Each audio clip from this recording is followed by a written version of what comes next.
Hello, everyone, and welcome back to the Her Hoop Stats podcast. Today is Wednesday, June 11th, and I am here with Coach Helen Williams for our weekly little chat about the WNBA and just some things going on. So thank you so much for tuning in to Her Hoop Stats. Make sure to subscribe wherever you're listening or watching, and make sure to find us on herhoopstats.com as well as Blue Sky, Twitter, Instagram, and wherever you take in your WNBA content. How you doing, Coach? I'm doing good. All those social media sites, man. It's a big Yeah. deal. Doing good. Always happy to be here with you every week. Yeah. You're in California this week, correct? I am in California, so it's a little bit early for me, but I got the old lady workout in and good breakfast and ready to go. Perfect. Well, let's get into last night's WNBA action because we had two games on Tuesday night, just kind of kicking off the WNBA week. I mean, technically, we also had a game on Monday, but Tuesday kind of feels like the beginning of a new week in Yeah. the WNBA. So we had two games: New York versus Chicago in New York.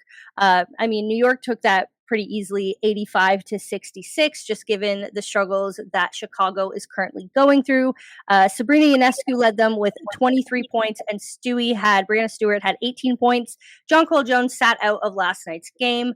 But despite the fact that it was, a little bit of a blowout, the atmosphere in New York was incredible. One thing that I noticed was Coco Gauff was there, and the fans had an absolutely wild reception for Coco, who just won the French Open last weekend in France, or Roland Garros, which is what the tournament is technically called. But yeah, I mean, it was so fun to see her kind of be able to take a break and come back and visit the U.S. after winning a Grand Slam like that.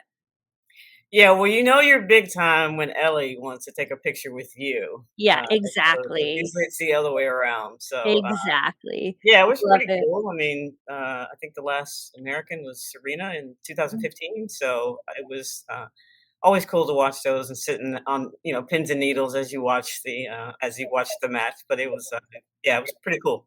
Yeah, she's fantastic, and to see the way that her career is kind of mirroring Serena's is really cool. I mean, she's only 21 years old and is gonna entertain us for a lot of time to come. And the fun thing I saw, she posted a TikTok because she's very up on TikTok. I'm not sure if you know, as the kids are.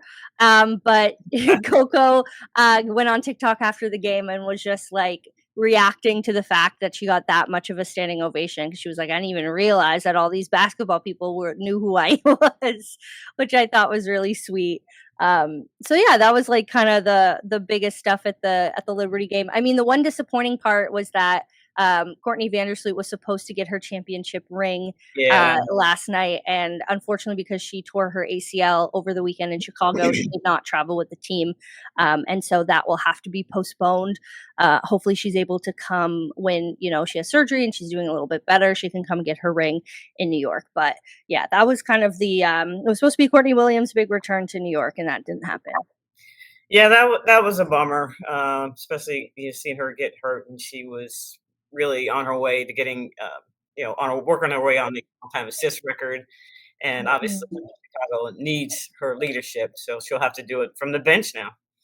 Exactly, yeah, and I mean, it's tough knowing that they kind of brought her in to be that, Yeah, veteran floor general for people like Angel Reese, Camila Cardoso, even Haley Van Lith, who is a rookie this year as well, and the fact that you lose that so soon into the season, obviously, she'll probably still be around the team quite a lot as when she's feeling better after surgery, et cetera, but yeah, it definitely, throws another wrench in Chicago's season game plan, knowing that, like, her being there was a big part of their overall, development plan for the season. yeah, Yeah. well, step up to the plate, Haley Van Lith, you get your opportunity now, and, Yeah, seriously. it's the next person up, and it'll be interesting to see how that impacts the games of Angel Reese and Camila Cardoso in terms of someone getting Mhm. them the basketball. We shall see what they decide to do about that. But it's you know Yeah. you got to make adjustments if you're coaching, so it doesn't matter the level. So they'll have to figure something out. But Haley Yeah. Van Lith gets a chance now. Yeah, and I mean, other veterans like Ariel Atkins, Beck Allen, Kia Nurse, like, they're gonna have to step up in other ways too. I mean, the whole team just kind of adjusts in small ways when a player like Sloot goes out for the rest of the season. So, definitely disappointing to see. And The other game that happened last night was Indiana versus the Atlanta Dream, which, if you didn't catch, Caitlin Clark was still out last night. Her 2 week period, I guess, passed around Monday, but she was ruled out on Tuesday for their game against Atlanta. Um, According to Steph White, their head coach, apparently she has not been cleared for basketball activities, but she's been cleared to ramp back up and start, conditioning to hopefully get back on the court. But yeah, the dream had, or yeah, the dream came out with that one late in the game. It was even in the first half. They were kind of going shot for shot, keeping it around, like within 5 points from each other. The second half comes, and the dream just surge ahead, end up winning the game 77-58, and pull the Indiana Fever's record without Caitlin Clark to 2-3, so 2 wins and 3 losses. I mean, when you look at that kind of game, like, what do you think went wrong for them to just kind of flop in the second half? Well, it's the same adjustments that they've had to make from the first games that they missed with Caitlin Clark, and this just goes to the point where you were talking about Chicago, the others. You have Mhm, some teams that have a big 3, you have, New York, you have, like, the Aces or some Seattle, like, some combination of your top 3 players, and then there's, mm, everyone else, and then you have teams that have just one player, in this case, which would be Aaliyah Boston, and not that you don't have players with talent, but what are the others doing? That mm, is just so important. They have to step up. You have a team like Phoenix that has Sabali, who's basically carrying them, but mhm. the rest of the team, the quote unquote others, are by committee replacing the production of Alyssa Thomas. So who is that going to be for Indiana? And I go back to my point last week about points in the paint. It, it's really difficult to get a rhythm when you're missing a player on offense, which makes it even more important to get a rhythm on defense and to communicate and try to not give the other team as many opportunities. When you don't score, obviously you're giving them more opportunities, but when you allow, what was it, 46 points in the paint? Yeah, it was 46 for Atlanta. Yeah, I'm on this points in the paint kick for the last 2 weeks, but Yeah. when you allow somebody to get that many points in the paint, that's a problem, and that's Mhm. been a problem for Indiana for the last 2 or 3 weeks. I've been harping on that, and so, again, it's not conceptually, it's not a hard thing to fix, but you have to, if you look at, I was looking at, Minnesota the Mm, other night, and I'm looking at their defense, and they're on a string. They're connected. They yeah. communicate really well. I know we look at their offense, and obviously I'll talk about that later, but you got to be on a string on defense. You got to communicate. You have to talk. If you're not making your shots, then it's even more important to communicate, especially in defensive transition, to not let people get downhill, get to the cup, get to the free throw line, because that just exacerbates the fact that you're not scoring. Yeah, exactly, and I mean, when when you look at the stats between the Fever and the Dream last night, points to the paint becomes so important. Atlanta scored 46 points to the paint, the Fever scored 28, but it's so important because when you look at their three-point percentage, both teams only scored 5 three-pointers. So, that just makes points in the paint so much more important because when you're shooting 20% from three-point range, you really depend on those points in the paint, and if you're not getting them, if you're letting your team score nearly double the amount of points in the paint, obviously you're not gonna win the game because, you're not defending that as well. So, yeah, the same point that you have been harping on for a few weeks. Yeah, and the thing is, I don't have the stats in front of me, but I would Mhm, venture to guess that Indiana's three-point shooting percentage since Caitlin has been out mhm, has gone down, and yeah, partly because they haven't been able to spread the floor because 'cause they're not able to run the pick and roll as well like they did with Caitlin and with Leah Boston. mhm. And so it's kind of hard to make people, have to help on Aaliyah Boston. You can play her one on one. You don't have to bring a bunch of people over, which again means that you're not going to have as many open, free outside shots. Yeah, exactly. So just ends up being a rough end to the game for the Fever. They kind of held strong in the first half. Nobody was really scoring from the perimeter. Excuse me, and then Atlanta was just able to kind of use their experience. I mean, Alicia Gray has been playing great. She had, let me see, I have it here. The queen Alicia of the Gray had, M1s. Yes. yeah, 22 points, yeah. Shot 9 for 13 from the field, which, I mean, is She's having fantastic. a great year. She's She's having a having great a really great year. She won, Player of the Month for May, which I think I mentioned, but she's just having, I mean, it's really nice to see her finally, you know, not only just, like, play like this, but I think she's been so slept on for the past few years. Like, she's very quiet as a person, and so, sometimes that kind of falls when you aren't, you're just very quietly putting up these points, but, um, the way that this team is built now, I think it puts her in a position to really thrive, and it's great to see her, because she's so good. Like, she's so efficient, I think, is the one thing that really stands out with Alicia Gray, in her play. But, I mean, it's really fun to see the Dream as much as we're kind of missing Caitlin Clark on the Fever, it is really nice to see the Dream playing like this after the past few years that they've had struggling to build, the next, like, iteration of their team. Yeah, I mean, there are other players in the WNBA that are really good. Yeah.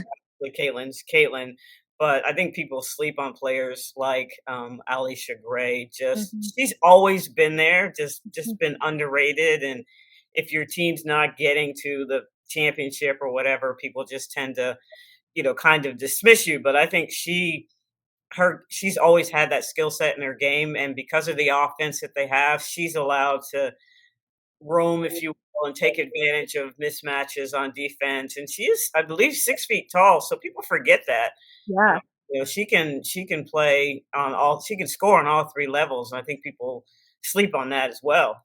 Yeah, of course. And I mean, when you think about the Fever and the fact that, they're obviously struggling without Caitlin Clark, do you think they depend on her too much to win? Or is that just like a result of their star player being out? When you have a star player who does everything, Mhm, if you're not careful, you can depend on that player and what she does, take that for granted because it was going so well. This is why as a GM, as a coach, you really have to be careful about how you build your team. You need people that are going to be able to step up. And I mhm, mentioned last week, we were talking about this, were they not ready mentally to step up for an extended period of time? Because I'm thinking they thought, well, Caitlin's going to be out just for a couple of games, and we'll make our way, mhm. through those couple of games. But when she's out for an extended period of time, people have to step up, Yeah, and I'm not seeing that from Indiana. I see that they have capable talent to do that, so the talent is not an issue. It's an issue of mentally, can they step up? As coaches, do you put people in positions where they're able to succeed with the skill set that they have? And that's hit or miss, trial and error too. When you have such a compacted season like WNBA has, you don't have much time to have trial and error. You've got people have to step up right away. yeah.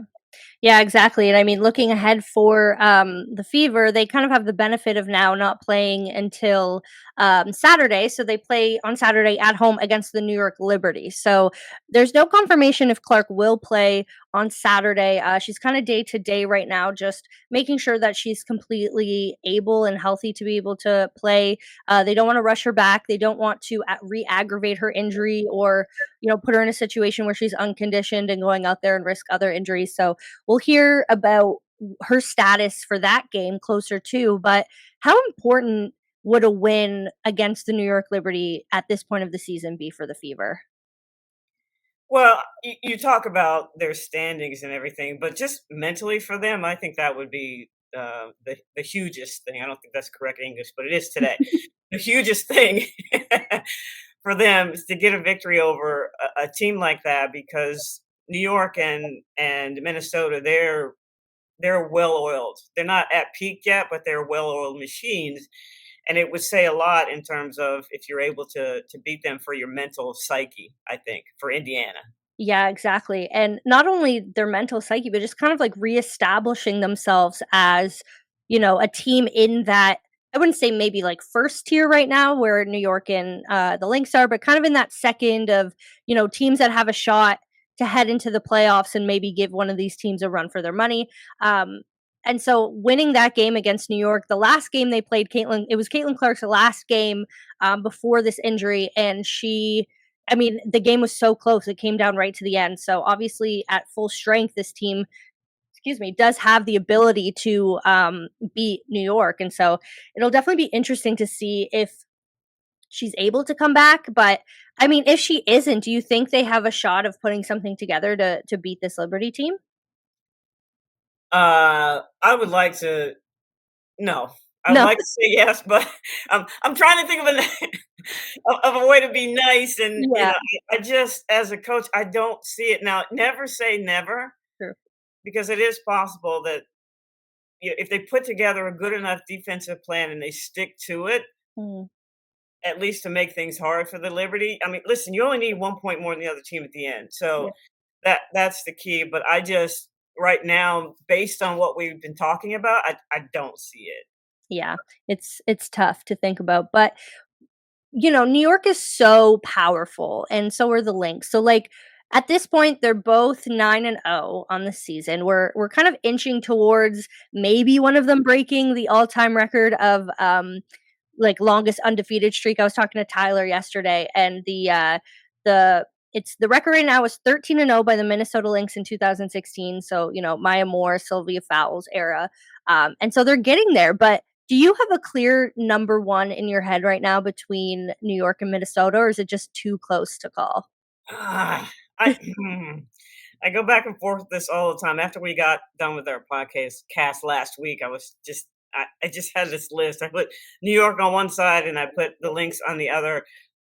I think New York just by a smidge, like razor thin. And the reason I say that is because of their bench. I obviously got a chance to see them again last night for an extended Mhm. period of time.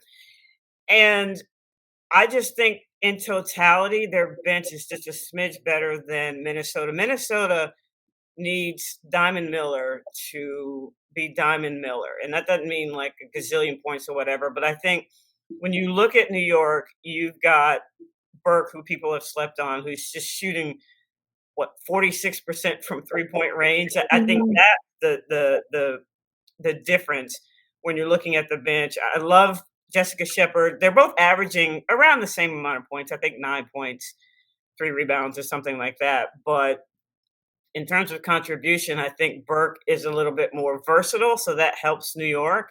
And then you also have Sabali, then you have Johannes, and people forget about Rebecca Gardner, great Yep. defensive player. She can shoot as well.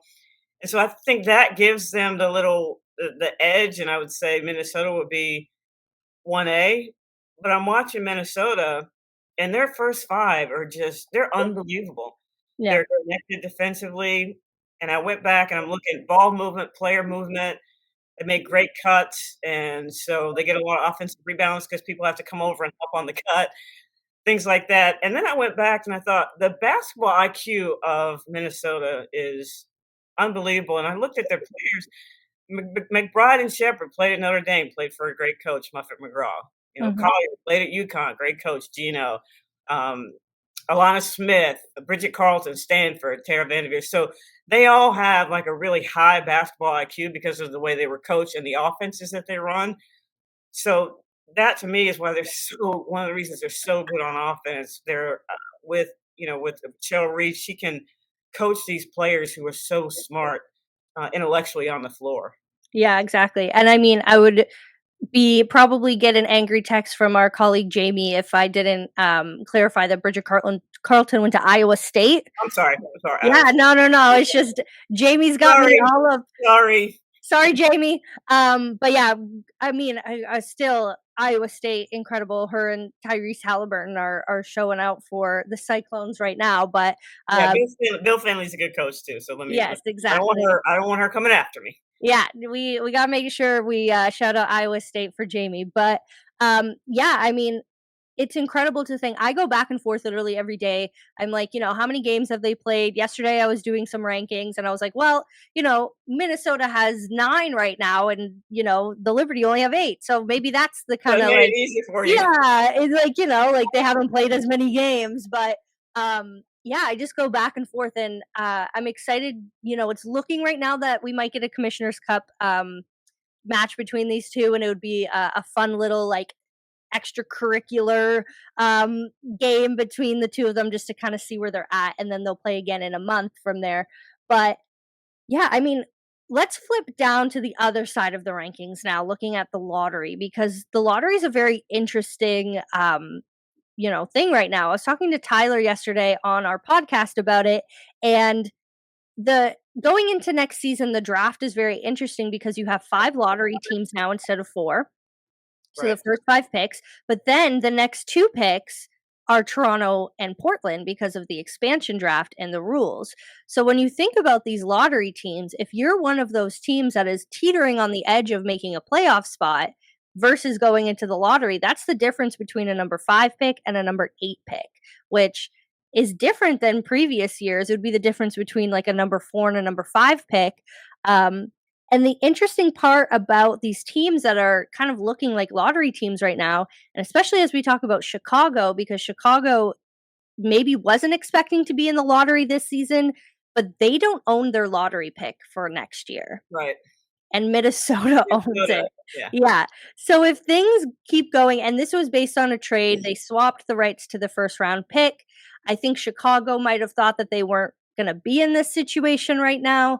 But regardless, if Chicago gets the number 1 pick based on, they're playing, et cetera, it goes to Minnesota, who is looking like a championship team. So there's a potential situation in the world where Minnesota wins a championship and then goes ahead and picks first overall in the WNBA draft months later, which is hilarious to me. Wouldn't that be petty to just throw the season so so that Minnesota wouldn't get the Right? number 1 pick? I don't think that Chicago really, at this point, I know this sounds weird, they don't really have any control over what goes on. They have what they have. They're gonna Yep. finish where they're gonna finish. Yep. And if you're, potential lottery team, I mean, if you look at like Washington, like they're a team I think is gonna grow and only get better. They Yeah. just need some time.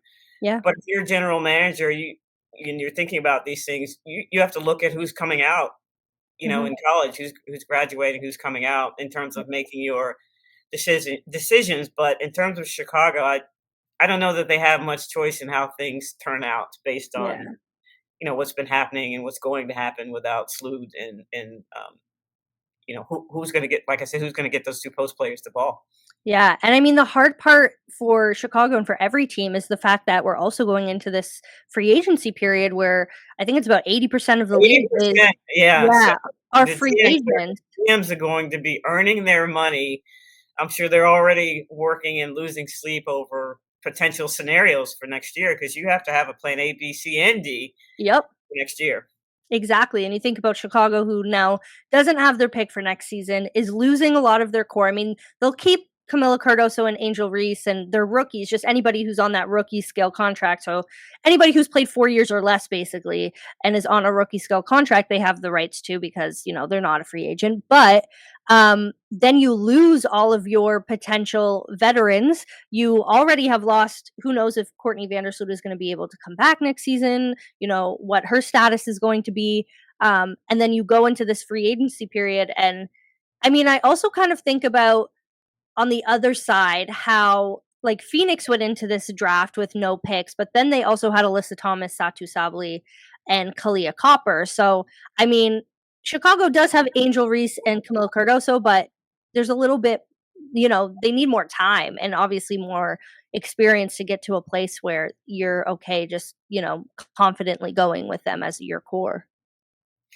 Yeah, the hard part about having young players in the post position, they don't control the ball. They don't bring it Mhm. up necessarily. They can't start the offense. They're very dependent on the guards. So if your guards aren't good ball handlers, good passers, have good vision, then that has a lot to Mhm. do with how you play in your production as a post player. Yeah, exactly. And I mean, for Washington, we're talking about Washington this year and being a lot better than we thought and having these rookies that are just absolutely performing so well. I'm curious, in your opinion, if Washington is better off going for a playoff spot and trying to get playoff experience for their players, or if they should kind of hang back and try and be in the lottery again next season. I would never say hang back and try to be a lottery with the talent that they have. You gotta remember they've got Georgia Amore who will be coming back Mhm. next year, and hopefully Yeah. she's healthy and everything, and so I think they have a really good core, Mhm. and I'm just looking for players to augment that Mhm. next year, next season, either in the draft or through free agency that's gonna make them even better because you've got 2 I was gonna say freshmen, 2 rookies who are getting real-time game experience. They've had a lot of close games, I believe the most close games in the league this year, and so they're only going to get better. You wanna bring in people that are gonna, that are gonna complement that, and we don't know where they're gonna end up in the playoffs, and I would Yeah. think you wanna get them some playoff experience. Yeah, I definitely agree, and I think, Washington has the potential to be like a sleeper free agency destination coming up this year because they do have, Kiki Iriafen, they have Sonia Citron, and then Georgia Amore is gonna come back, and, I mean, if I were a veteran player, playing with those incredible rookies, not only, with the chance to mentor them, but also they're just like really talented. And so I do think this is kind of speeding up the process for Washington. And I agree. I think getting these young players some playoff experience, seeing how far they can take this team and building chemistry for whatever the iteration of the team next year is would be super helpful for them. Yeah, if you're a free agent, you're looking also at the type of offense that a team runs. Not Yeah. that you don't care about defense, but let's be real. That's what people look at. And can I go to an offense where I can flourish and my talents are going to be, I'm going to be able to contribute with my talents and their offense that spread out offense, the Princeton principles. You can really show your stuff in terms of having the space to operate in Mhm. that offense. And so if I'm a free agent, I'm looking at what kind of offenses these teams are running and how am I going to fit? How is it which offenses are going to benefit me and my skill set the most? Yeah, exactly, and, I mean, flipping to another lottery team, let's talk about, like, this season in particular. Dallas has been bad? I don't know, like, how what other words to You know say. what? I can't correct you on that because last week we were talking about weaknesses and I said challenges, but that's the right word Yeah. to use for Dallas. They've just been, especially with Paige Beckers being out, it just Yeah. exacerbates things and makes it even worse. I'm watching them and I'm thinking when they actually play good defense, that allows Enrique to get out and do her thing and get a rhythm on offense, and then she starts doing her own thing because she feels good and she starts creating more when she has the ability to get into a rhythm. But they don't do that if they don't defend because then she doesn't have the opportunity to get out. And she's been playing pretty good defense, getting steals and stuff, trying to create her own opportunities to create that rhythm. But they're yeah, that's pretty much the right word.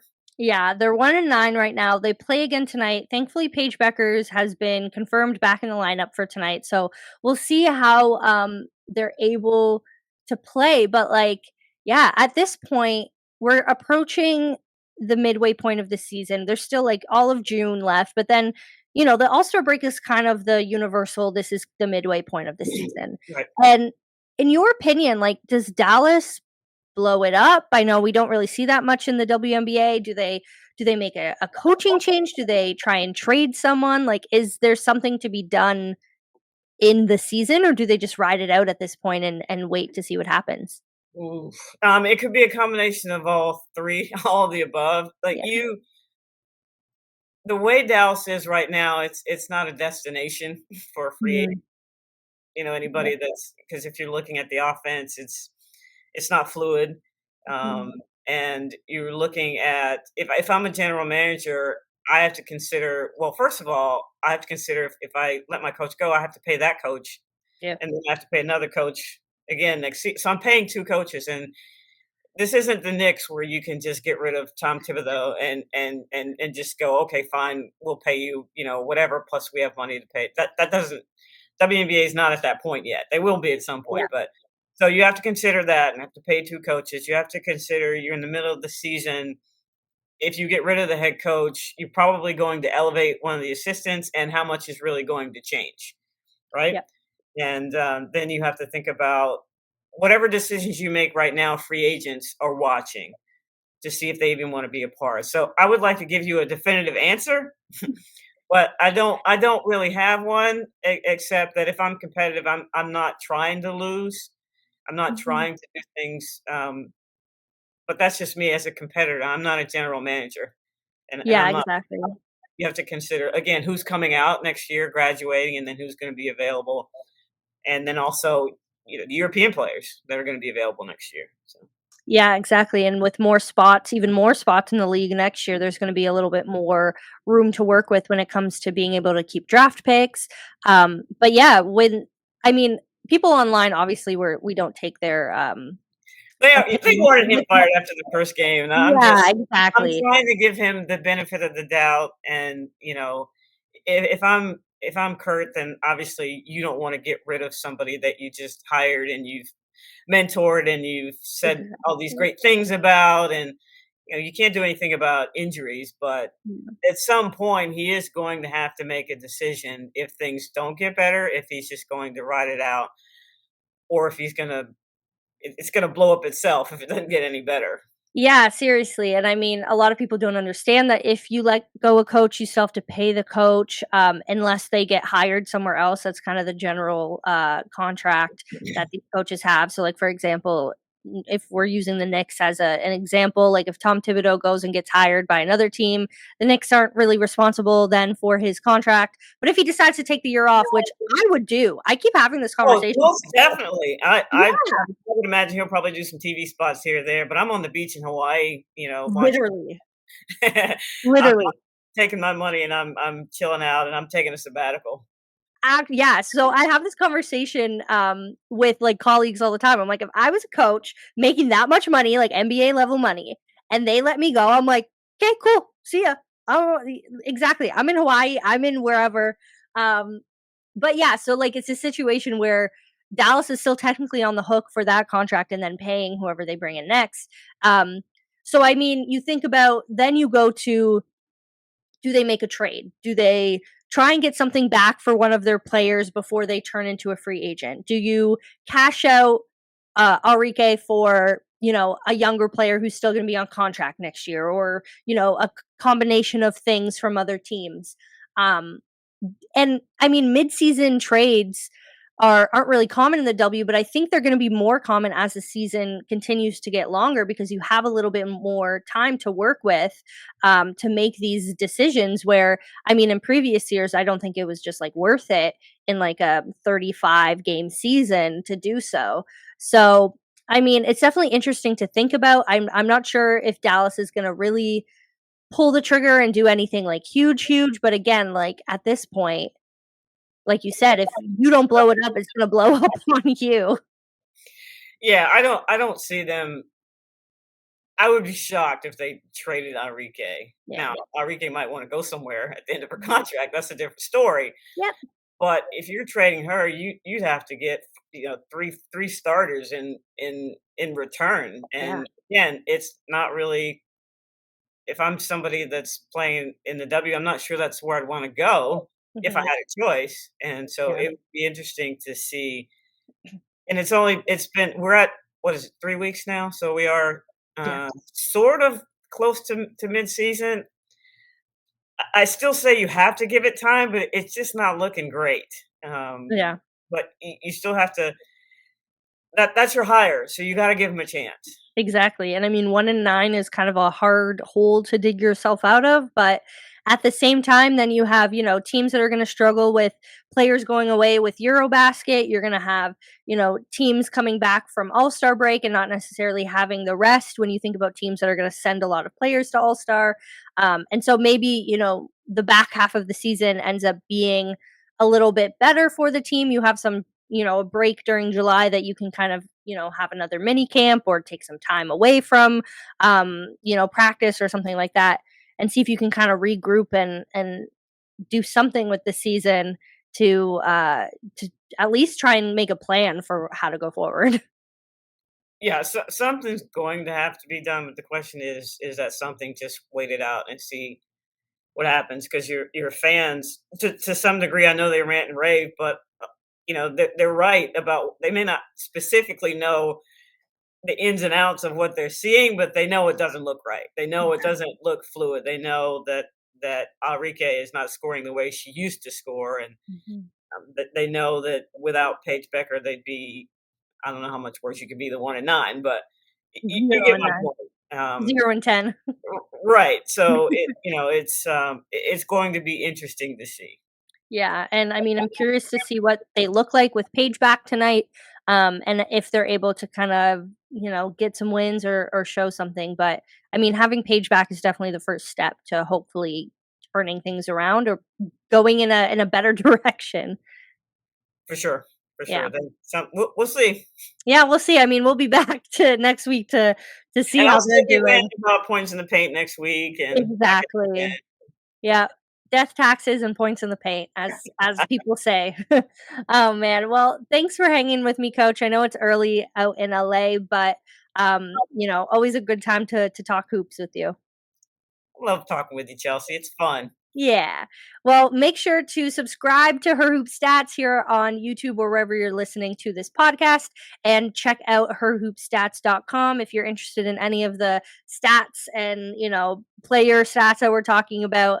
We're also on X, Blue Sky, and Instagram, so you can find us there. And for the Her Hoop Stats podcast, we will see you tomorrow.